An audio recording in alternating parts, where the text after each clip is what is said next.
Hello, everybody, and Happy New Year. Welcome to the 66th episode of the PP Political Podcast. I'm Eshan Pokhrel, I'm Michael Bodeker. and today we're going to get back to a little bit of history. I know, actually, our last episode about kind of talking about Trump's removal from the Colorado ballot has now been multiplied because now Maine has removed him from the ballot, but we're not talking about that today. We're talking about the election of 1968 and also just like the LBJ era in itself, right? Because I mean, he was like, I guess he was elected for only one term, but he was really in the shadows even before he was vice president. You know, obviously he's kind of become a big figure in political like history and reading in the years since he was president. And yeah, but before we do that, let's kind of talk about what's coming at us in 2024. Obviously, it's election year. We're going to be doing. We've already started doing a lot of election focused content on our website. In the coming weeks, we're going to have a lot more articles that just really explain the processes of these elections, how they work, why they are what they are, and how like basically everything you need to know going into these elections. Like when you start seeing results pop up and us doing episodes on that, you'll actually know what's going on and how everything's working on the way to November. But that's it for the American side. Botic, you have anything else to add about 2024? I mean, there's a bunch of international elections this year too. I think you were mentioning India. I think has an election. Taiwan. That's going to be a big one too. Um, I think there's a Brazil couple. Brazil has something. I don't know if they have an election, but they have.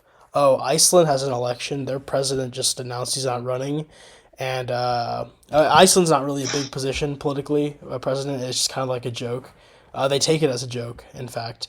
But yeah, they're having their election. There's a lot of big ones. I feel like we're missing some. Yeah, and I think there's also potential for elections both in Canada and the United Kingdom this year. I don't think their general elections are technically until 2025.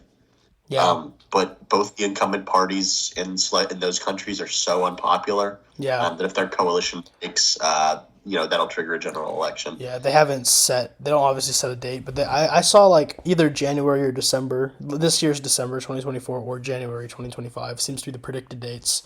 Obviously, I don't really Yeah. know. We also have Iran's parliament. That'll be pretty big. Russia's presidential election, which I mean we all expect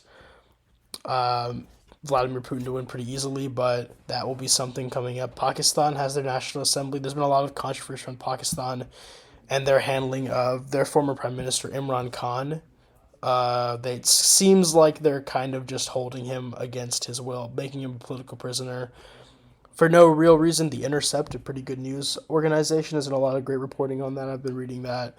And yeah, so this is a pretty big year across the board. Mexico has a presidential election. Our neighbors to the south in June. Forgot about that. Yeah, so there's a lot of things going on in Yeah, 2024. this is supposed to be probably a flashpoint year in global politics. I've seen even stuff now, even from last year, saying 2024 is going to be the new 1968, which would be that would mean a turbulent year for the United States. That's for sure. Yeah, And no, obviously, there was stuff going abroad at the same time. This could be a really turbulent year for global politics. I think the world will probably look drastically different January 1st of next year than it will January 1st of this year.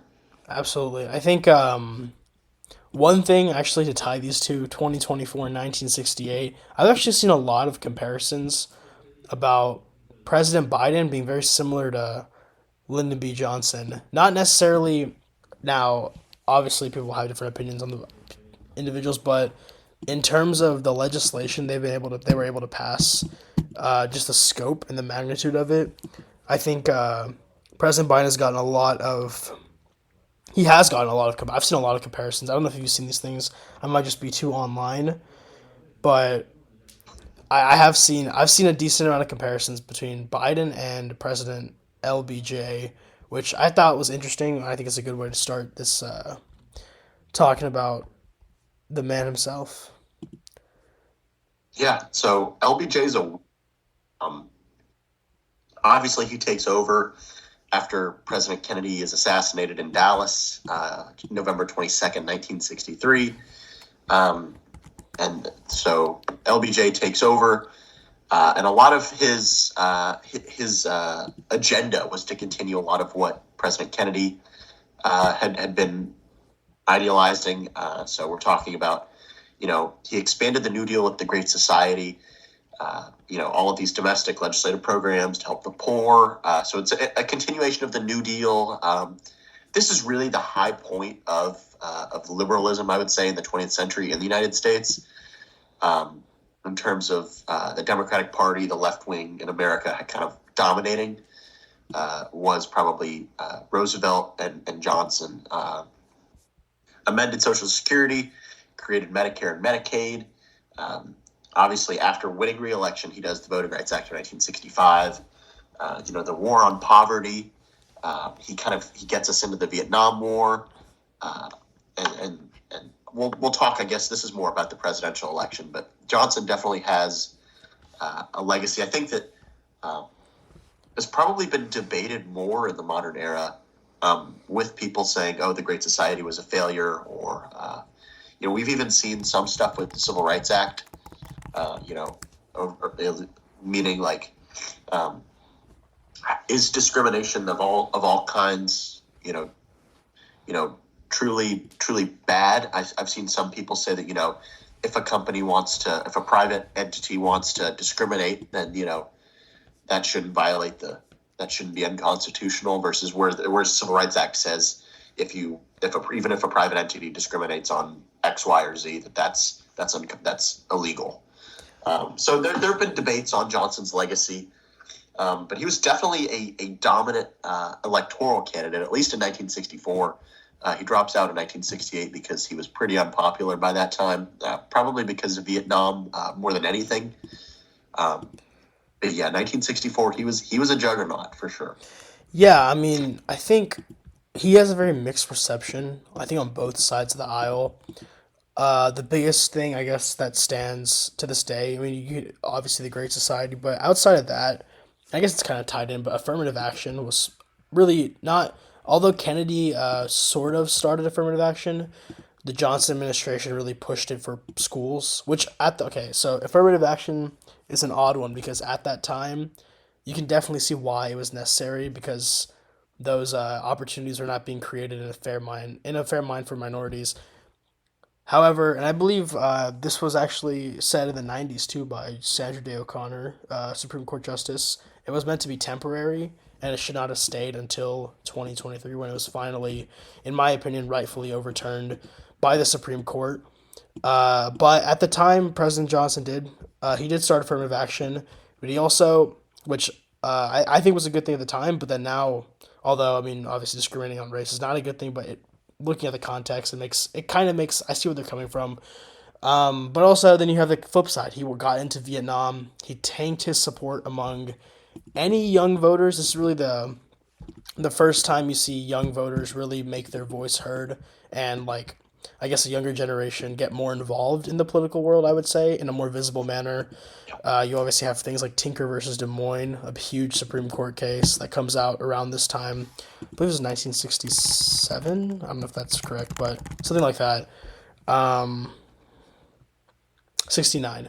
And yeah, so like a lot of things just really a polarizing figure. I think a respected figure for the way he really, I mean, and there's books that title him. He's known as the master of the Senate. There's that book by Robert Caro that just encapsulates how smart he was in playing the political game and getting to where he wanted to get to in terms of position and power. So, yeah, like you said, he became the nominee de facto became the president after JFK was assassinated. He basically had 2 terms left. I think he was able to do. I think he was just within the threshold of being able to serve for 2 straight terms, in addition to his elevated term, which would have been the first time in history, I believe, that someone would have served the full 10 years that is allowed to you in the Constitution. He was he was just 2 or 3 weeks away from not meeting that threshold, but since the assassination was in late November, he reached it, I believe. So, anyways, Um, it was a little that primary was a little odd because it was 1963. So like, let's take it to now. It's 2020. It's 2023. Let's say President Kennedy was assassinated. So just thinking at it like at this point, the primaries have already started heating up, at least on the Republican side, a little bit on the Democratic side. Uh, but Republicans called for a little moratorium after the assassination. It made sense, obviously. President just got assassinated, but then they started and since you still have the primary process, they started really campaigning more in January 1964. So into the new year. See, at this point, we're in January 2024 right now. The Iowa caucuses are actually in 12 days.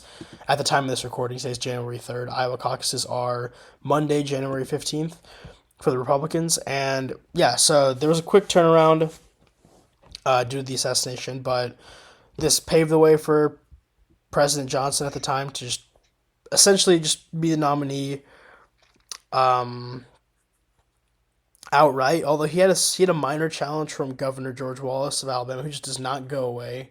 And during this time, he's everywhere.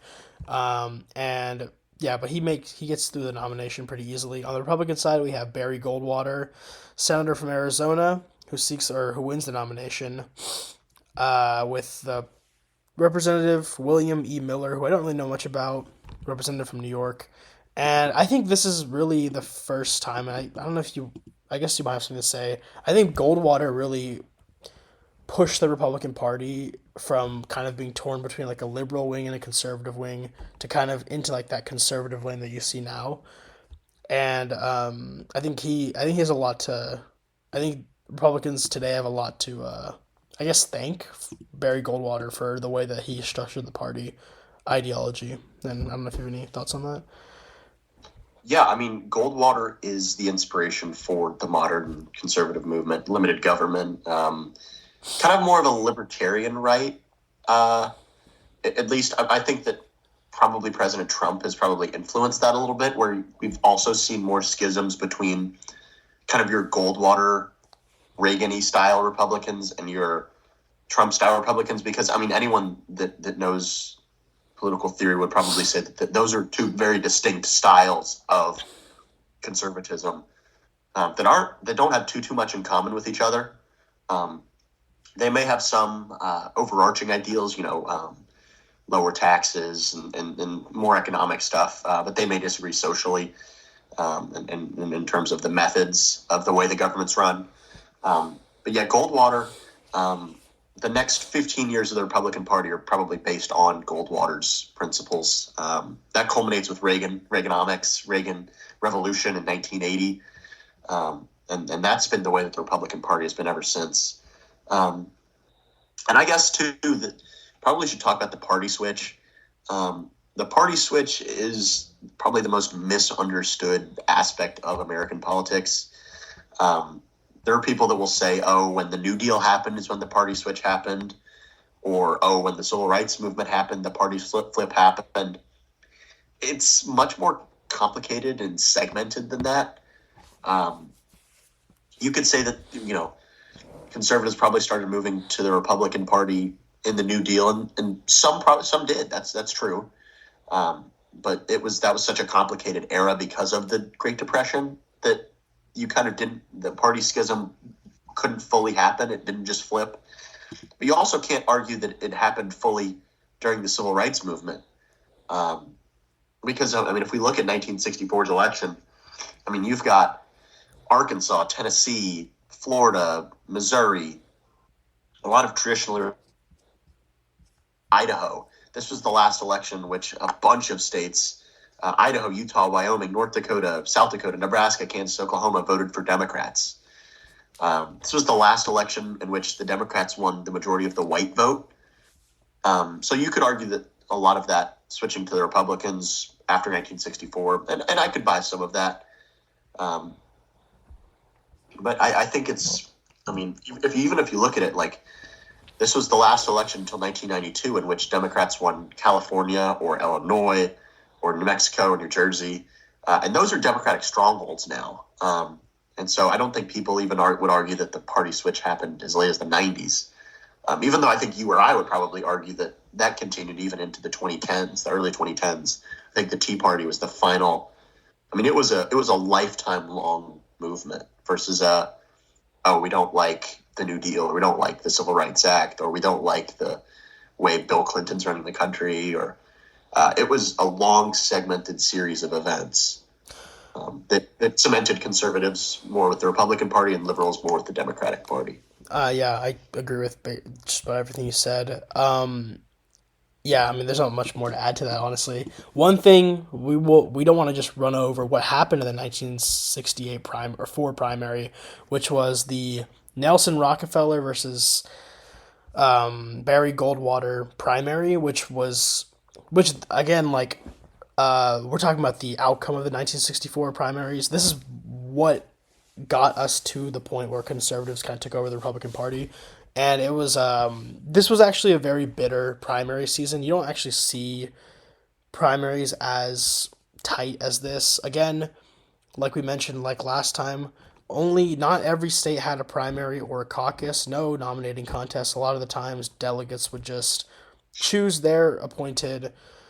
They'd vote on delegates, or delegates were chosen by the state legislature. There's always different methods. It's much less transparent, honestly, than it used to be, or than it is now, I guess. Even though now there's always issues as well. But anyways, yeah, Barry Goldwater against Nelson Rockefeller. Nelson Rockefeller was the governor of New York, obviously, uh, of the Rockefeller family. I don't even know how to yeah, like the Rockefeller family.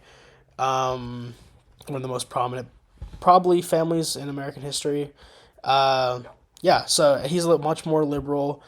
He was like the leader of the liberal faction of the Republican Party. He was always in that wing, honestly. And yeah, he was the front runner at first, but then this is, I guess, kind of where you start seeing the split. It came after his divorce from his wife, and then his remarriage to his second wife, who was 18 years younger than him, and had just divorced her husband and surrendered her children to her ex-husband. So that fact itself, like that event in Rockefeller's life, led to him basically any conservative leaning, socially conservative voters lost all respect for him. Actually, a quote that I have here is they called him a wife stealer, quote unquote. And this actually materialized in a crazy way in the polls. Rockefeller lost almost 20 points in like the span of a couple of days in polls. Social conservatives were, even if they liked his policies, they did not like his actions. Clearly, a lot of prominent conservatives, actually, father of President George H.W. Bush, Prescott Bush, who's a senator from Connecticut, actually criticized him pretty prominently. And yeah, this really, I'm not going to say that he had the nomination cemented by any means before this, but he was definitely the front runner. And because I mean, if you're losing 20 points overnight is a massive, and that just shows you how the party had. I guess like at a point, the party was really putting economic, or the voters were putting economic issues over social, which I guess makes sense. It makes sense. It's different for everybody, obviously, but this was definitely a line that people saw and were like, "Hey, we're not going to deal with this." And yeah, so we got into the first primaries. New Hampshire was the first primary, like it always is. Weirdly, neither of them won. Henry Cabot Lodge Jr., throwback to him, former vice presidential candidate for Richard Nixon, I believe, right? And also a diplomat, actually won on a write-in campaign. So actually, kind of a crazy event there. But he did not end up. He withdrew his nomination because he didn't want to actually be president. So fair play to him. And yeah, Goldwater won Illinois, Texas, Indiana, and Nebraska. However, Rockefeller won West Virginia and Oregon against Goldwater. Again, the fall from grace for Rockefeller really hurt him, and the end where this all culminated was in California. The California primary. I guess California Republicans were much more liberal socially, or they didn't really care about Rockefeller's personal life issues because he was actually leading. It was a very close race in California. Unfortunately for Rockefeller, I guess maybe fortunately as well, his son was born 3 days before the primary. This kind of brought the whole thing back up. Goldwater took advantage of the situation, and he narrowly won.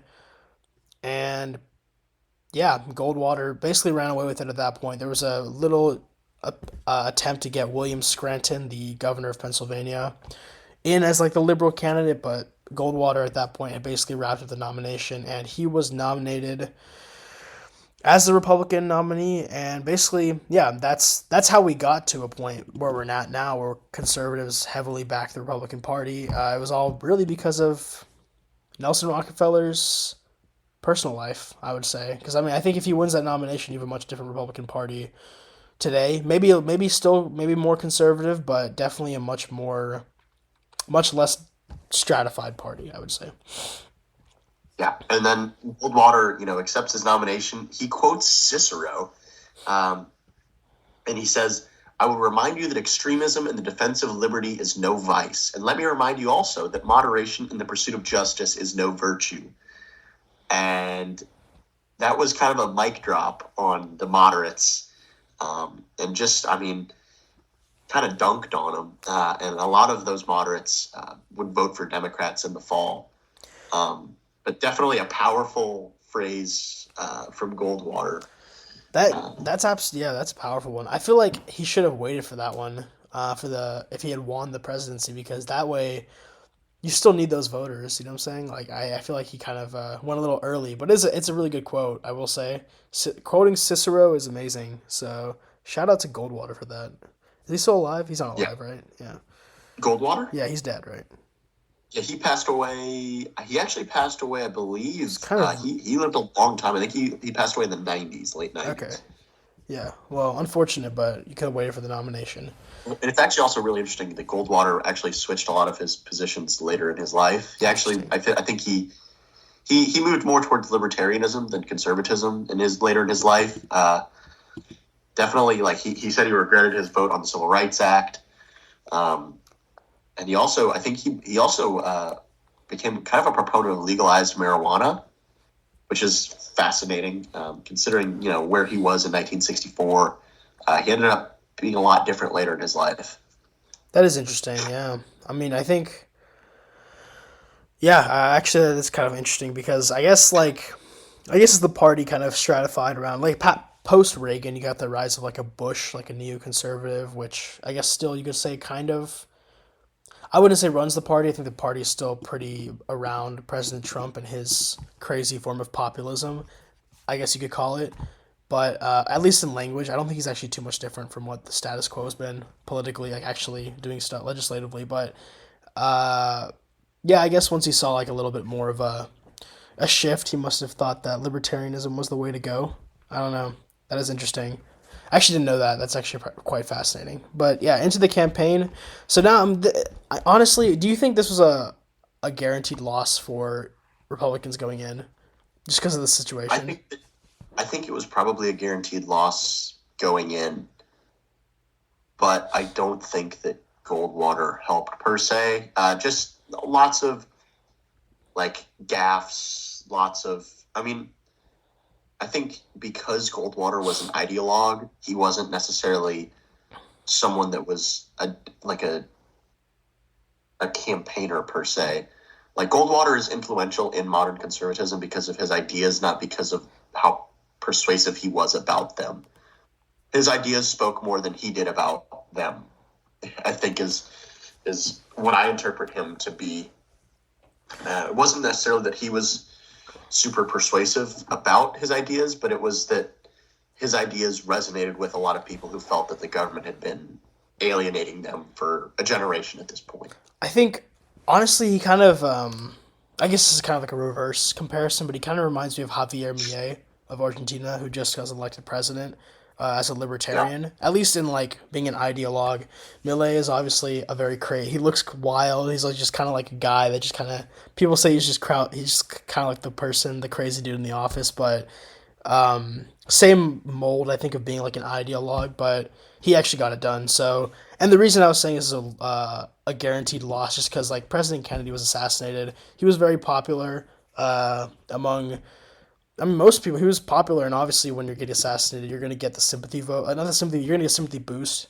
It's like when you sack a manager in the Premier League and you start doing good, you start getting results. You get the manager bump. You get the sympathy bump in politics, and I think Johnson, honestly, he didn't need to do because Kennedy was semi-effective even in his short term.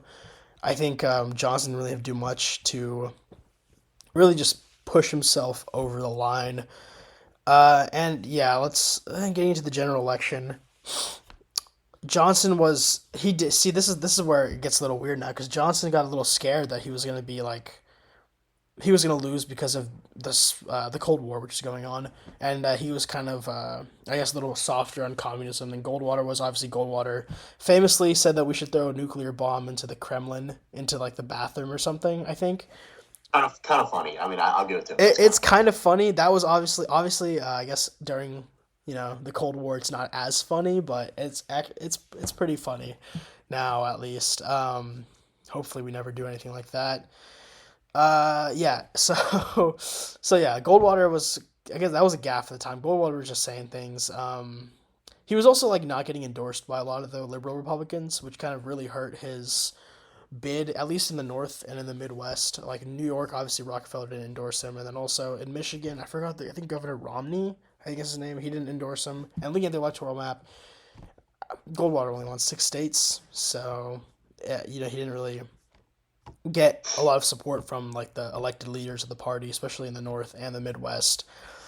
And I mean, yeah, there wasn't. I would say there wasn't too much about. I think it's just yeah, Goldwater. He has the famous ad, the famous. Was that his ad or was that Johnson's ad? The Daisy Oh, ad. that was a Johnson ad. Yeah, let's The yeah girl picking petals from Daisy in the field. Yeah. yeah. What is Um, well, so that's Goldwater had yeah. advocated for tactical nukes in Vietnam. He was just like Goldwater really did just speak his mind, and I think I respect him for that, for not being a rehearsed kind of politician-y figure that I think a lot of people complain about nowadays. But the cons of that, the cons of just kind of speaking off the cuff, as we've seen recently with President Trump, is that you will say things that get you in trouble, and that your opponents can use against you. Um, and the Daisy Girl ad, that one was a big one. Kind of the girl picking petals, counting them, which segues into a launch countdown for a nuclear weapon. It's like, oh gosh, like yeah, that might do it. Yeah, sorry, Barry, but that just resonated with voters a lot. And Yeah, Herbert Hoover actually died right before this election. finally. Um, yeah, Herbert Hoover lived forever. He was so old. Herbert Hoover. He tried to make a comeback a couple times. I think we talked about it. He tried to make a comeback in like the 50s. They're like, bro, stop. He Okay, like to be fair to Herbert Hoover was not as bad of a president or a man as anyone thinks he was. yeah, yeah, yeah. Herbert Hoover was a good guy. Um, He did a lot of he's just work and like a lot of pre. He did a lot of diplomacy work, I believe, as well. So yeah, he was a major diplomatic figure, and a major like American statesman. I have a lot of respect for Hoover. Um,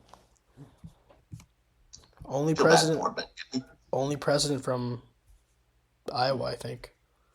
and he, Whatever. he passes away right before this election, so nobody really campaigns for the last basically 2 weeks before election day because it was they didn't want to be disrespectful to Yeah. Hoover. Um, and then this is the most dominant Democratic election win. Um, possible, I think it may be ever. Johnson wins 61% of the popular vote. I think yeah, and I mean this is the other thing. Like you were mentioning President Trump's gaffes, and he has a lot of them, and sometimes they're not even gaffes. He just kind of just says things. Uh, Yeah, I think he benefits heavily from just like the newscape we live in, where there's content coming at you all the time. It's kind of fascinating how we're in a time where President Trump just said something like that echoed like Nazi rhetoric, whether he knew it or not, about immigration. Which I mean, I genuinely don't think he knows what he's saying half the time. Like the connotations. Some of his base knows. Now that's where it gets like kind of like, does he know? I don't think he does. I think his base knows a lot of some people in the base, the fringe, but Yeah, and I think he benefits like that didn't get any coverage. And if this was the 1960s, if Goldwater said that about something else like similar, then it's over for him. I think this is just a testament to the way news has evolved, the way content has evolved, where you can really get away with saying a lot more stuff today than you could have then. And I think like that's like another reason like Millet has done a lot of crazy things. He's pretty open about it, honestly, but in the 60s that's not going to fly, like You're right. I think with Trump too, like he will look at something, he'll see a quote. It won't be sourced, and he'll like, oh, I like that, yeah, and he has no idea what he's doing half the time, which is kind of the thing people like about him. He is, like it or not, he seems very genuine. People say he's very genuine. I know a couple of people that have met him. He says very genuine. He's a funny guy, I guess. He is funny. His speeches are funny.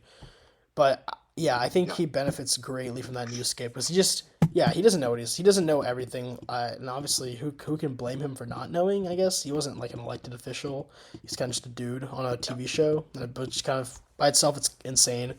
well, and And you'll agree yeah, with. I think in Goldwater's era though, like a lot of the sources that he would be looking at would be primary and secondary sources. So if it's a primary source, he knows exactly where it's coming yeah, from. If it's a secondary, they've cited it.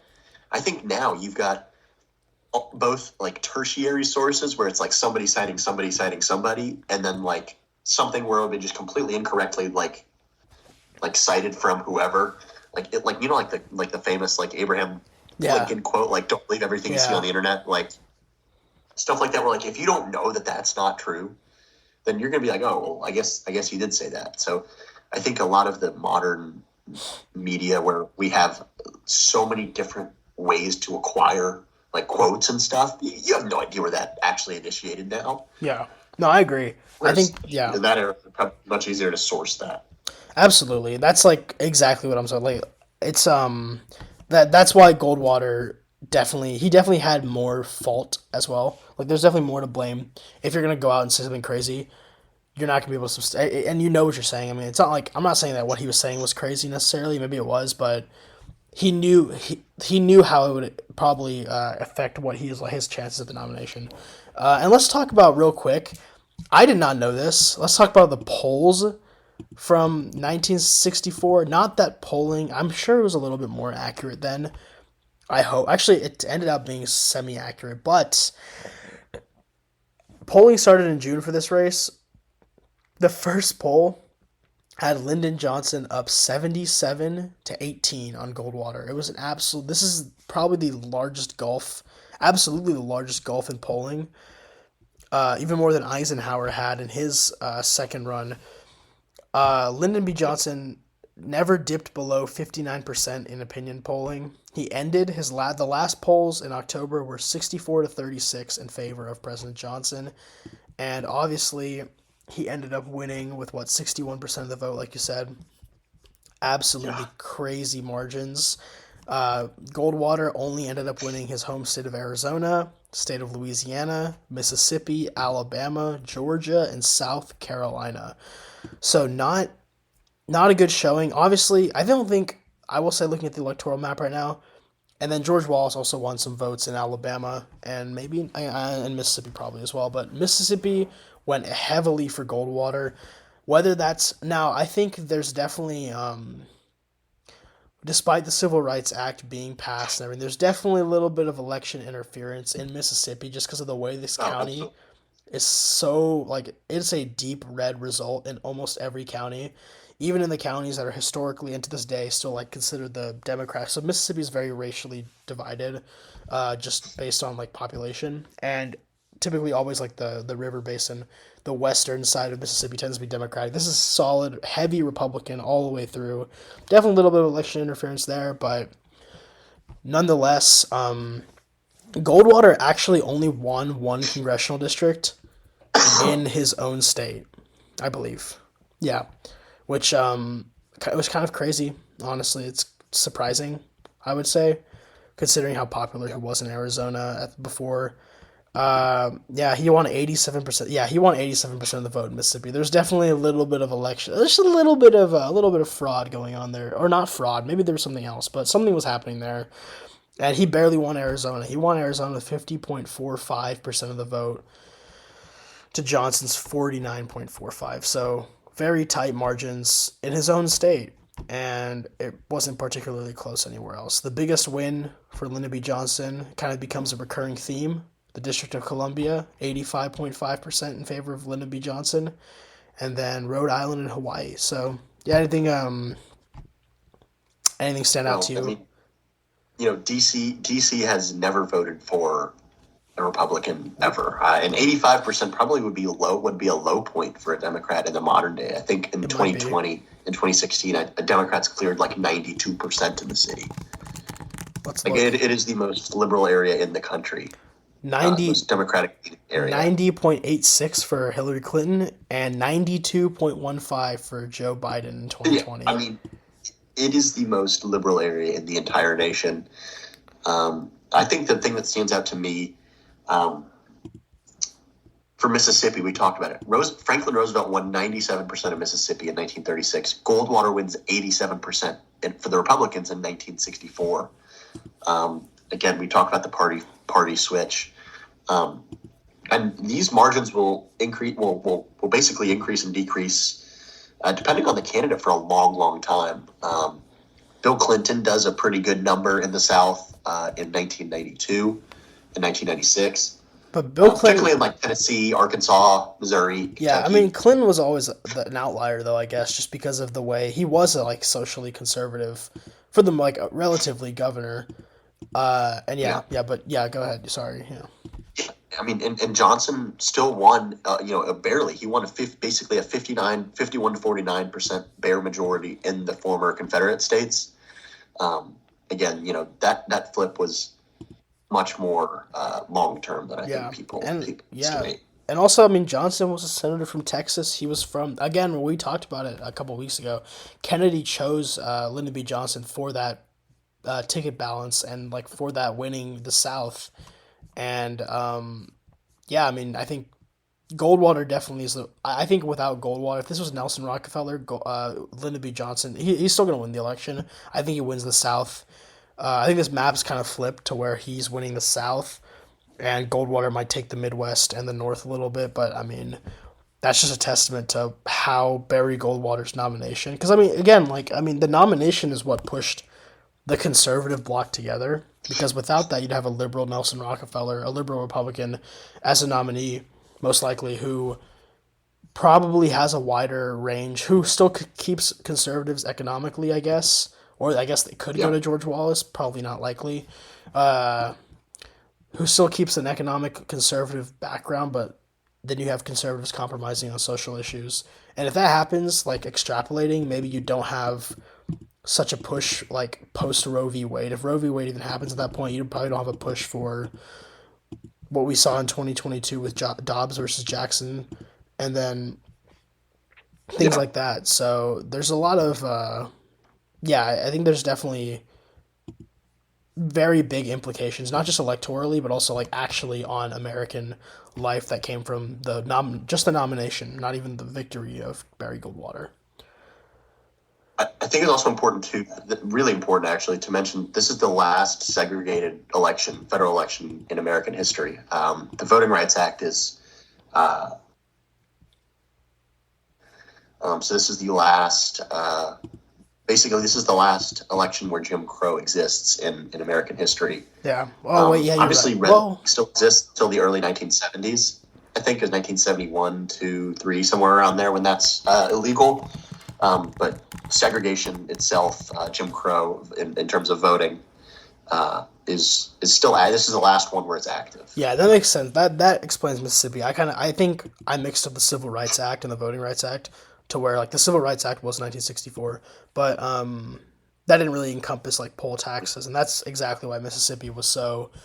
And I mean, even Alabama to a point, Mississippi was so racial. Like obviously, 87% of people in Mississippi did not support Barry Goldwater. I don't think that's. I mean, maybe it was, but I don't think that's true. Let me look at the Alabama results real quick. Just to yeah, Alabama. So Lyndon B. Johnson wasn't on the ballot there. That's what the issue was. So Goldwater won about 70% of the vote, and the rest essentially the electors went to George Wallace, who was actually in the Democratic Party, but on the other side of the Democratic Party, I guess. So yeah, that makes a lot of sense. about Yeah, I that. mean, if you look at our county, Madison County, Goldwater was in the 50s there, Yeah. um, which I mean, I guess is about how our county votes now in the modern day. But that change isn't fully solidified for another generation or so. Yeah. And I mean, Or at yeah, least or two. Yes, because we had a Democratic congressman until 10. 2010. Yeah. Until the Tea Party wave. Yeah. Madison County was about, I believe it was like I don't think, let me try to find the county by county results here. But yeah, so Madison wasn't even, Trump didn't even win Madison by, he got 52.77% of the vote in Madison County, which is our county, like you said. In President Biden, 2020. yeah, in 2020, President Biden got 44.82. So not too, actually fairly competitive. I think a good Democratic candidate could actually swing Madison County. Probably a Southern Democrat, maybe like a Raphael Warnock or something. In theory, could if that ever happened. But Depending on the candidate, yeah.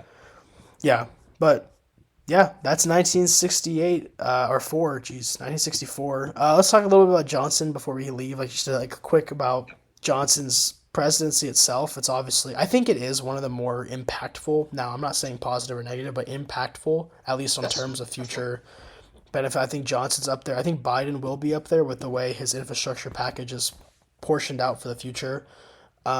But that's where I think the comparison comes from between the two. But yeah, I mean, like overall, what do you think? Take us through the great society that was Lyndon B. Johnson's presidency. We've got the Great Society. That's we've got a tax cut, we got a Clean Air Act, Civil Rights Act. We've got Medicare and Medicaid. Those are two major sections of the federal budget nowadays. I mean, that's $1.7 trillion a year we spend on Medicare and Medicaid now in the modern day. So those are huge, huge, huge portions of the American budget. He also kind of amended Social Security, and that was created through the Social Security amendments of 1965. Voting Rights Act, voting, uh, which whether you agree with it or not, impactful. Ending restrictive immigration laws, and then he kind of goes in and kind of getting involved in Vietnam. Kennedy kind of started it, and I suppose Eisenhower a little too, with that conflict, because that had been lingering for years at this point. But definitely, probably a stain on his legacy. Um, but even so, his core reputation has been notoriously, I would say, pretty positive. He's usually ranked top 15 presidents of all time, which is a pretty high mark. Yeah, I mean, I think it's fairly positive. I feel like we need to like, I feel like we put every president, almost every president except Wilson, obviously, in like the top half of our rankings. But I wonder, I think if he hadn't done Vietnam, I think he would definitely be like he would be regarded as one of the top 5, 10 presidents, pretty unanimously, because Vietnam was just a disaster for everybody involved, really. Um, and Vietnam was basically a direct action of him feeling that he might lose to Goldwater because he wasn't conservative or wasn't hawkish enough on Vietnam. It's kind of exactly what Eisenhower had warned about with the military-industrial complex starting to come into play in American politics. And obviously, he authorized the Gulf of Tonkin incident, which again was a fabricated incident that we basically used as justification to get into Vietnam. And everybody knows what happened since then was not exactly a success for anybody involved. And still, we still have the effects of that in countries like Cambodia and Laos and Vietnam today. So it wasn't great, and even here, so with our veterans. So was not a great. That's definitely the biggest stain on LBJ. I think by far. I don't think. I mean, affirmative action. I don't think you can take too much criticism. I think it makes sense. Like even like it is race based discrimination, but considering what they had just came out of, which was hundreds of years of race based discrimination, I think it was a kind of a fair immediate correction. But in the long run, obviously, it was not sustainable, and I'm glad it's over now. But yeah, I'd say top 15 as well. I don't know what my top 15. I feel like we put every president in here, man. I don't know where these rankings are going to be at. We're going to have like literally every president in the top 15 except Wilson. Yeah, I Yeah, mean, he also nominates Thurgood Marshall to the court, the first that's African true. American to the Yeah, court. You know, he does a lot of work. I mean, I'm personally, with my own opinions, I like a lot of Johnson's anti-segregation work, obviously anti-discriminatory stuff. You know, that's going to be pretty good for your society. yeah, I think so. But I think a lot of Johnson's economic policy is kind of a contributor to the economic problems we face today. Um, the Great Society was, in my opinion, a lot of an abject failure. Um, and I think that a lot of his, I mean, I think that even you can even critique John civil rights. You know, a lot of it almost seemed like he kind of did it reluctantly, but I think that that's maybe a harsh criticism. I think Johnson. Uh, there were some times where he said some stuff that was pretty questionable, but he was pretty personally sympathetic to the civil rights movement, which I can respect him for. Yeah, Um, yeah, it's economic, definitely economic. There's definitely a lot of issues with the Great Society. Shout and out to obviously, yeah, shout out to Johnson for actually basically creating like PBS in a sense with the Public Broadcasting Act. That's like probably one of the least talked about things, something that no one really should know, but it's definitely a service. That's like so like definitely a lot of small things that he's contributed. Oh, he contributed a lot of things, but a lot of the smaller things that kind of tend to go unnoticed and taken as granted are definitely more of his better more I would say better impacts on society as a whole. Obviously, he had a lot of issues like kind of started the whole federal funding for education. I think you might have mentioned that, but like that's a big topic of contention with the Republican Party today. A lot of people want to actually eliminate the Department of Education as a cabinet position, and a lot of healthcare and a lot of things like that. Which yeah, you can. There's definitely a lot of takes on it. But we did get to the moon, so there's that.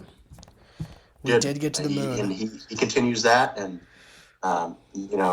Vietnam happens. That kind of um, definitely taints his legacy probably a bit. Considering Vietnam, especially now, is considered unpopular.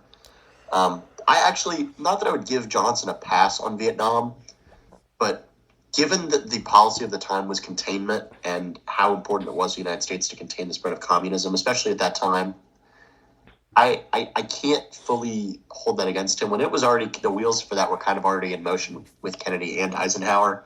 Um, so I think that I don't think that Johnson deserves full blame on that. I think that that was because especially considering the Goldwater too was pretty pro intervention in Vietnam. I think that Johnson's kind of just the fall guy for that.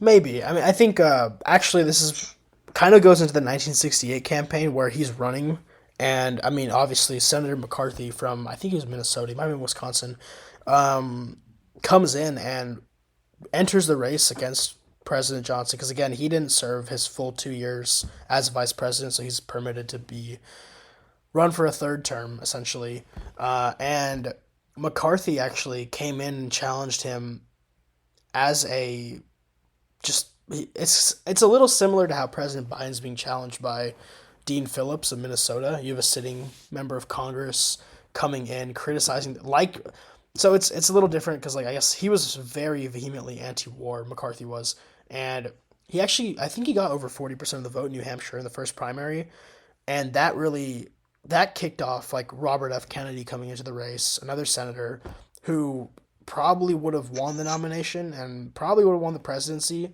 had he not been assassinated. So yeah, I mean Johnson had lost control because of his stance on the Vietnam War. That's where the and I think this is kind of the rise of like the anti-war left, which has apparently gone away since Ukraine started. I guess really since Afghanistan and everything, but like more vocally since Ukraine, the invasion of Ukraine started, and then also here with Israel and Hamas. But yeah, I think this is definitely a time of reflection for the Democratic Party that comes 4 years after the Republicans had their whole moment with Goldwater. And yeah, obviously 1968. I guess we won't really cover 1968, but 1968 was the last time a presidential candidate that wasn't a Democrat or a Republican won electoral votes from actually winning votes, not from like faithless electors. With George Wallace, governor, like 6-time governor of Alabama. I don't even know how many times, and prominent segregationist. Although apparently he Yep. wasn't actually a segregationist. He started, he was, but like he initially wasn't, and then he kind of did it for like political reasons, which I didn't know was a thing.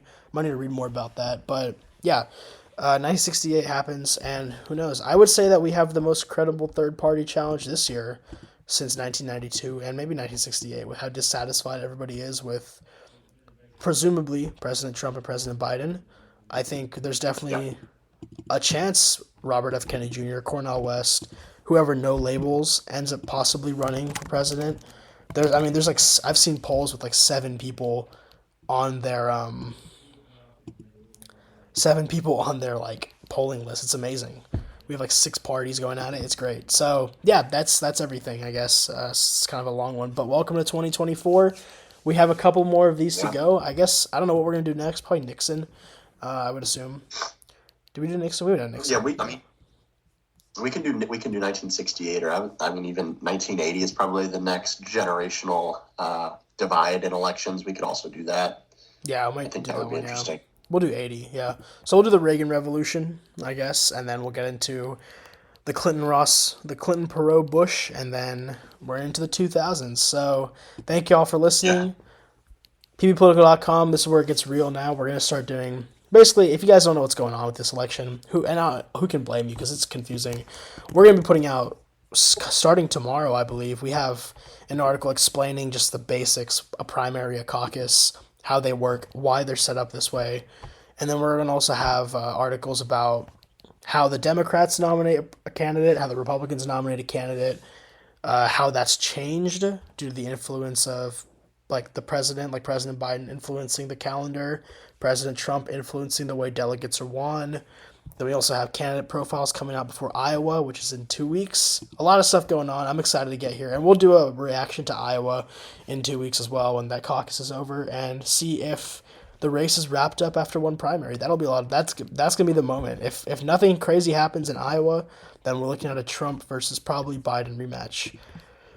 I would say so. A lot of fun stuff happening. A lot of I don't know if it's necessarily fun, but a lot of things are going to happen in the next couple of weeks. Yeah. So yeah, thank y'all for listening. Follow us on Instagram, TikTok, everywhere. I'm Eshan Pokhrel, I'm Michael Bodeker. and goodbye.